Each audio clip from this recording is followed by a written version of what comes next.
Marqos, Mark, chapter 6.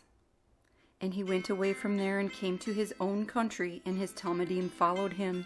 And Shabbat having come, he began to teach in the congregation.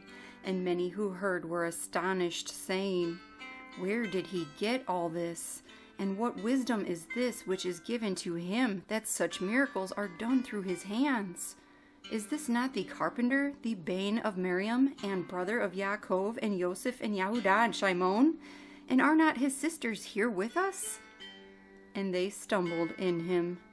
And Yahushua said to them, A Navi is not unappreciated except in his own country, and among his own relatives, and in his own house. And he was unable to do any miracle there, except that he laid his hands on a few sick ones and healed them. And he marveled because of their unbelief.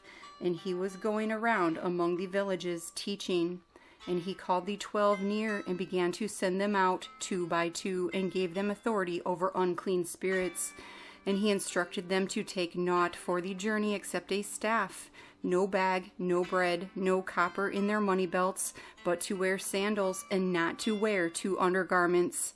And he said to them, Wherever you enter into a house, stay there until you leave that place. And any place that does not receive you or listen to you, when you leave there, shake off the dust under your feet as a witness against them. Truly, I say to you, it shall be more bearable for Sodom and Amorah in the day of judgment than for that city. And they went out and proclaimed the purpose to repent. And they were casting out many demons, and they were anointing with oil many who were sick, and they were healing them. And sovereign Herodes heard, for his name had become well known, and he said, Yohanan the Immerser has been raised from the dead, and because of this these powers are at work in him. Others said, He is Eliyahu. And others said, He is a Navi, like one of the Naviim. But when Herodes heard, he said, This one is Yohanan, whom I beheaded. He has been raised from the dead. For Herodes himself had sent and seized Yohanan, and bound him in prison because of Herodias, his brother Philippos' wife, because he had married her. For Yohanan had said to Herodes, It is not right for you to have your brother's wife. So Herodias held a grudge against him, and wanted to kill him, but was unable, for Herodes feared Yohanan, knowing that he was a righteous and Kodesh man, and he protected him. And when he heard him, he was much perplexed, yet heard him gladly. And a suitable day came when Herodes on his birthday gave a feast for his great men, and the high officers, and the chief men of Galilee. And when the daughter of Herodias herself came in and danced and pleased Herodes and those who sat with him, the sovereign said to the girl, Ask me whatever you want, and I shall give it to you. And he swore to her, Whatever you ask me, I shall give you, up to half of my reign. And she went out and said to her mother, What shall I ask? And she said, The head of Yohanan the Immerser. And coming in immediately with haste to the sovereign, she asked, saying, I want you to give me at once the head of Yohanan the Immerser on a dish.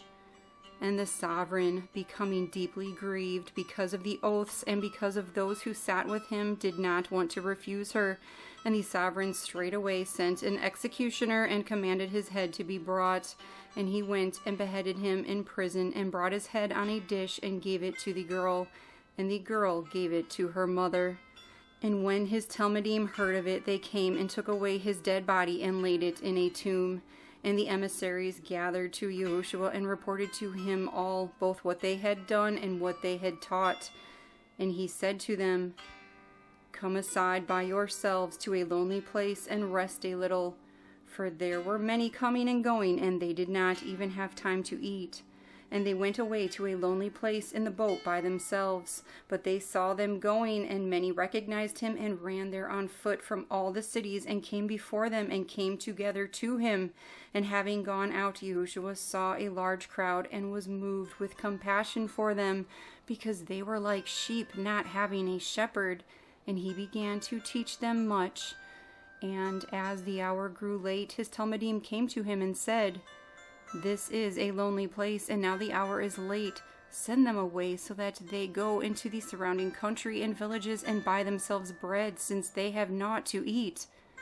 But he answering said to them, "You give them to eat."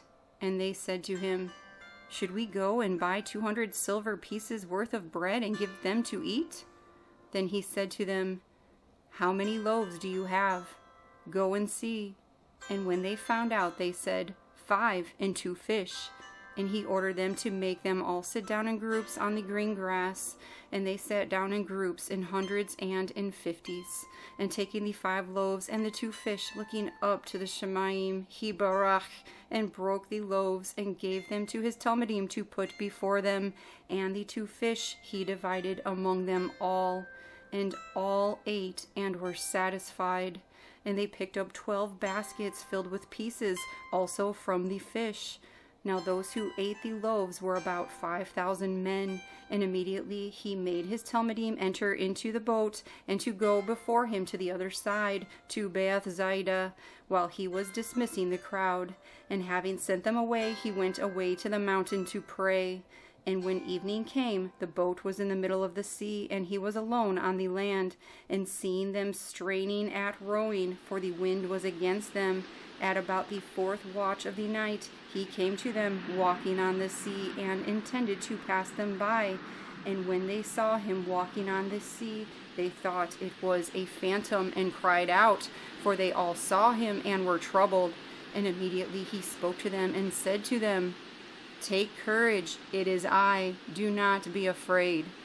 And he went up to them into the boat, and the wind ceased, and they were exceedingly amazed in themselves, and marveled, for they did not understand about the loaves, because their heart was hardened. And having passed over, they came to the land of Gennesar, and drew to shore. And when they came out of the boat, he was immediately recognized, and all that neighborhood ran about, and began to carry about on beds those who were sick to wherever they heard he was. And wherever he went, into villages or cities or the country, they were laying the sick in the marketplaces, and begged him to let them touch, if only the tzitzit of his garment. And as many as touched him were healed. Marqos, Mark chapter 7. And the Pharisees and some of the scribes assembled to him, having come from Jerusalem, and seeing some of his talmidim eat bread with defiled, that is, with unwashed hands, they found fault. For the Pharisees and all the Yahudim do not eat unless they wash their hands thoroughly, holding fast the tradition of the elders. And from the marketplace they do not eat unless they wash. And there are many others which they have received and hold fast, the washing of cups and utensils and copper vessels and couches. Then the Pharisees and scribes asked him, "Why do your talmidim not walk according to the tradition of the elders, but eat bread with unwashed hands?" And he answering said to them, "Well did Yeshayahu Navi concerning you hypocrites, as it has been written, This people respect me with their lips, but their heart is far from me. And in vain do they worship me, teaching as teachings the commands of men. Forsaking the command of Elohim, you hold fast the tradition of men, washing of pots and cups and many other like matters." And he said to them, "Well do you put aside the command of Elohim in order to guard your tradition. For Moshe said, Respect your father and your mother, and he who curses father or mother, let him be put to death. But you say, if a man says to his father or mother, Whatever profit you might have received from me is korban, that is a gift, you let him do naught at all for his father or his mother, nullifying the word of Elohim through your tradition which you have handed down, and many such like you do." And calling the crowd to him, he said to them, "Hear me, everyone, and understand. There is no matter that enters a man from outside which is able to defile him, but it is what comes out of him that defiles the man. If anyone has ears to hear, let him hear." And when he went from the crowd into a house, his talmidim asked him concerning the parable, and he said to them, "Are you also without understanding? Do you not perceive that whatever enters a man from outside is unable to defile him, because it does not enter his heart but his stomach, and is cast out in the sewer, thus purging all the foods?" And he said, "What comes out of a man, that defiles a man. For from within, out of the heart of men, proceed evil reasonings, adulteries, whorings, murders, thefts, greedy desires, wickednesses, deceit, indecency, an evil eye, blasphemy, pride, foolishness. All this wickedness comes from within, and defile a man."